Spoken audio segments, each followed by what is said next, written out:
Tenemos en línea a la médica oncóloga Maximina Lamelsa, matrícula profesional 3157, a quien le agradecemos muchísimo este contacto con Helios 20. ¿Cómo le va, Maximina? Hola, buen día, ¿cómo están? Muy bien, estoy yo. Arrancaría en principio por, si me lo permite, un ratito hablar de su decisión en su momento de especializarse en el área de oncología, ¿no? Pienso no en las trayectorias de cada uno de los médicos que va atravesando distintas etapas en su formación, y hay un momento en que elige una especialización y usted eligió la de oncóloga. ¿Por qué fue? Sí, mira, en realidad yo iba a estudiar neurología. Y resulta que estuve de ayudante en la cátedra de patología del doctor Castelletto en la Universidad Nacional de La Plata. Estuve mucho tiempo de ayudante de cátedra a cargo de la docencia de alumnos de tercer año y encontré un mundo fascinante en la patología porque entender la fisiopatología de todas las enfermedades te da el recurso para recuperar rápidamente la salud. Entonces, me encantaba la parte tumoral, tenía mucha facilidad y no quería perder el vínculo con el paciente en la parte clínica. Entonces, el oncólogo clínico es médico clínico y aparte hace la parte oncológica, ¿no? Todo lo que tenga que ver con la parte tumoral. Y me ofrecieron ser parte de anatomía patológica dentro de la cátedra, no solamente especializarme como patólogo, pero yo perdía el vínculo con el paciente.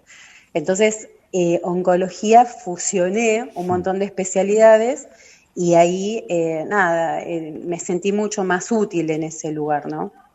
Y bueno, me formé en la Fundación Mainetti, que me hicieron amar la oncología, y también estuve en trasplante de médula ósea. Entonces, bueno, me vine a la Patagonia con una red de trabajo muy importante y para más que nada referenciar el paciente cuando tiene complicaciones y tiene que tener mayor complejidad. Entonces yo me vine con una red de comunicación espectacular que siempre me permitió desarrollarme bien en la especialidad, ¿no?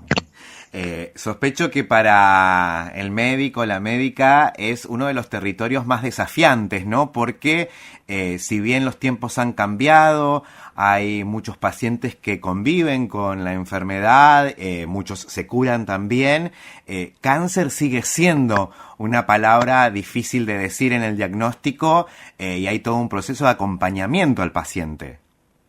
Sí, en lo emocional esta palabra destruye. A mí no me gusta utilizar la palabra en sí, siempre hablo de lesión o de tumor, porque la palabra es muy fuerte y vos ya, con la palabra podés destruir a la persona.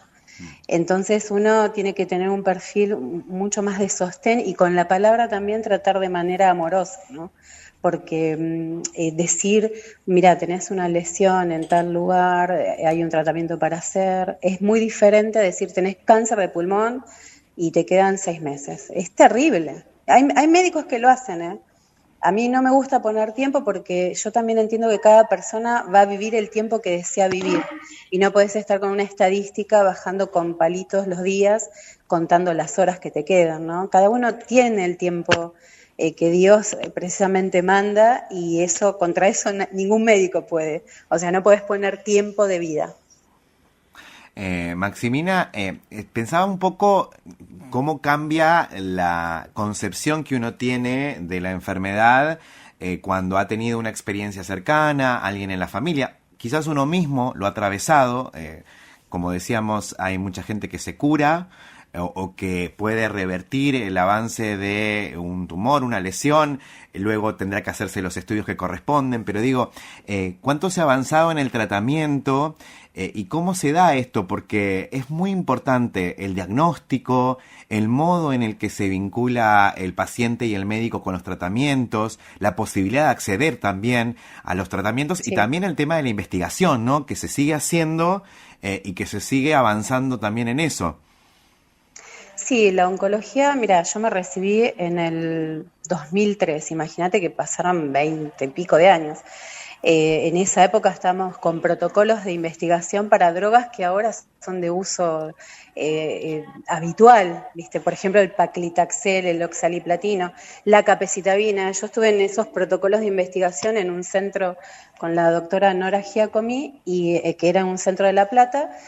Y bueno, la inmunoterapia, el sistema inmune vino a revolucionar todo hace 7 años atrás porque irrumpió dentro de los citostáticos y genera estímulo de la inmunidad. Y ahí también tenemos presente que el sistema inmune en una persona es fundamental tenerlo estimulado. Y una de las cosas que siempre hacemos en la parte preventiva es dar vitamina D3, porque la vitamina D3 es la primera que estimula el sistema inmune y todos en la Patagonia la tenemos baja. La gran mayoría está baja porque no hay mucha exposición solar. Entonces, ¿qué pasa? Los niveles de vitamina D3 bajos hacen que tengas una inmunidad deficiente. Y eso predispone, ni hablar si tenés el cortisol alto porque tenés un estrés crónico, qué sé yo, un lugar para trabajar que no es muy bueno, que es tóxico, todo el tiempo estás con el cortisol alto porque estás en alerta. Y ese cortisol alto hace que bajes la inmunidad, lo mismo que la diabetes. Baja la inmunidad de forma constante. Y también otra de las cosas que baja la inmunidad son la resistencia a la insulina, o sea, tener glucemias alteradas, y por eso decimos, bueno, ¿cómo mejorás los niveles de cortisol y la insulina? Haciendo ejercicio. Haciendo ejercicio y una dieta rica en proteínas. Viste que la pirámide de la alimentación ahora se invirtió. ¿Y qué quiere decir? Que tenemos que tener más comida proteica, bajos hidratos y grasas sanas. Entonces, claro, ¿cuál es nuestra farmacia? La verdulería, que tiene precisamente frutas y verduras. Esa es nuestra farmacia. Entonces, buena alimentación, ejercicio, tomar agua y hacer, obviamente, hábitos saludables, no fumar, tomar alcohol en ocasiones, pero siempre tener una medida, y esto es el autocuidado, ¿no? Registrarse a uno mismo como está desde lo emocional y desde lo vincular, ¿no? Siempre digo, tener inteligencia emocional hace que yo pueda elegir dónde estar, con quién vincularme y de qué manera. Y cuando no soy bien tratada, directamente me voy.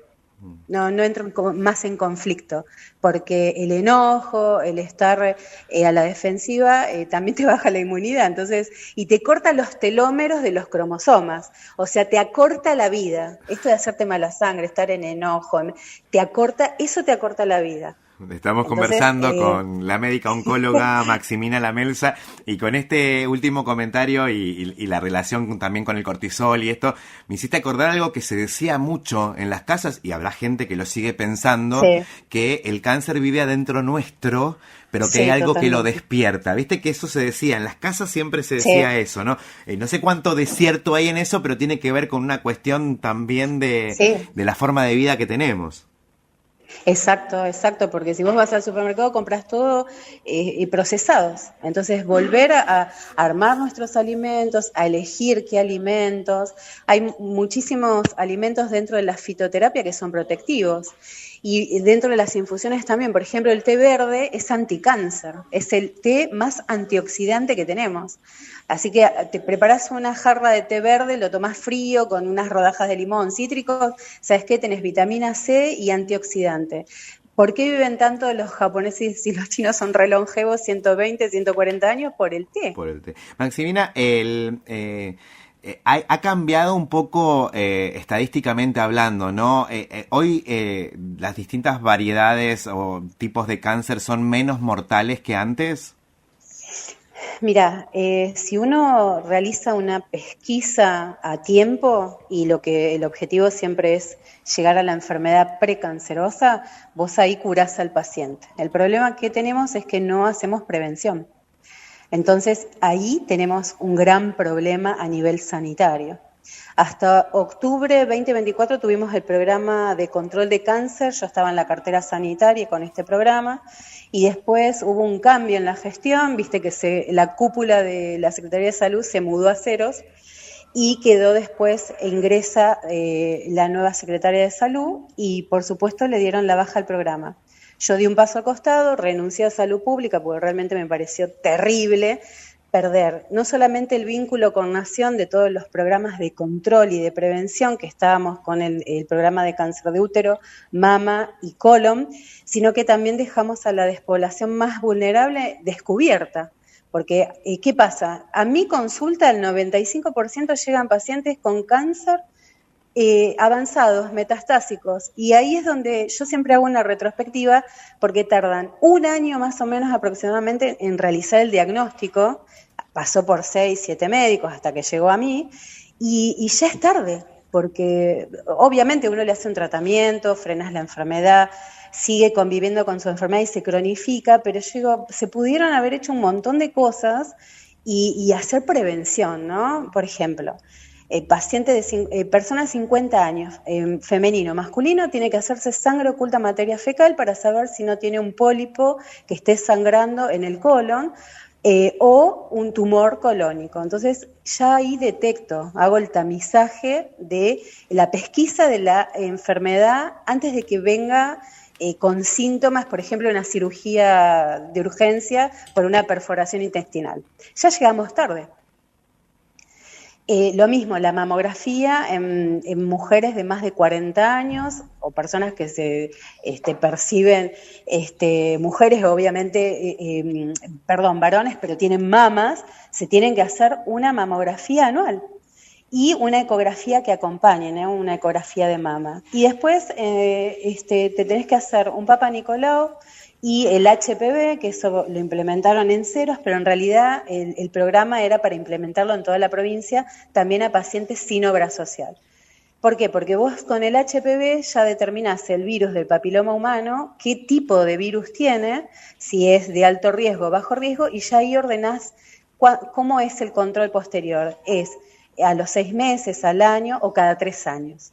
Entonces ya ordenás el tema de la prevención y no vienen pacientes con lesiones avanzadas que podés hacer muy poco. O sea, tenemos que ir a buscar la patología. Claro, es importante esa instancia precancerosa, como decías, usaste, exacto, porque es central para trabajarlo y para poder, por ejemplo, preservar la vida. Es decir, se puede curar, como exacto, dijiste la palabra, usaste directamente esa palabra, o además, bueno, se puede tratar e ir previéndolo. Otro condimento que no quiero dejar pasar porque se habla poco de eso, también son las redes de pacientes que son muy importantes. sí. Viste que se arman comunidades que terminan siendo fundamentales también en el acompañamiento, más allá de las familias, ¿no? Porque a veces el paciente se siente incomprendido, porque el que está atravesando la enfermedad soy yo y no tu familia, ¿viste? Y la familia tiende a revictimizarlos, ¿no? Hay todo un proceso.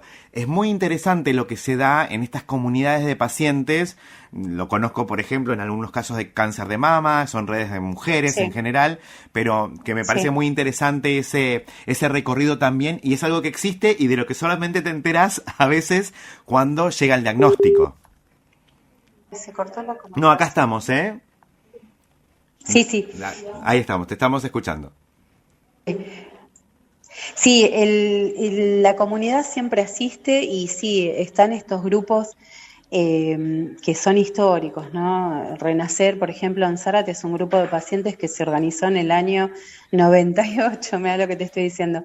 Y después está MACMA, hay un montón de... Avon también tiene comunidades de pacientes oncológicos que hacen todo lo que es verte mejor, luzca bien, verte mejor.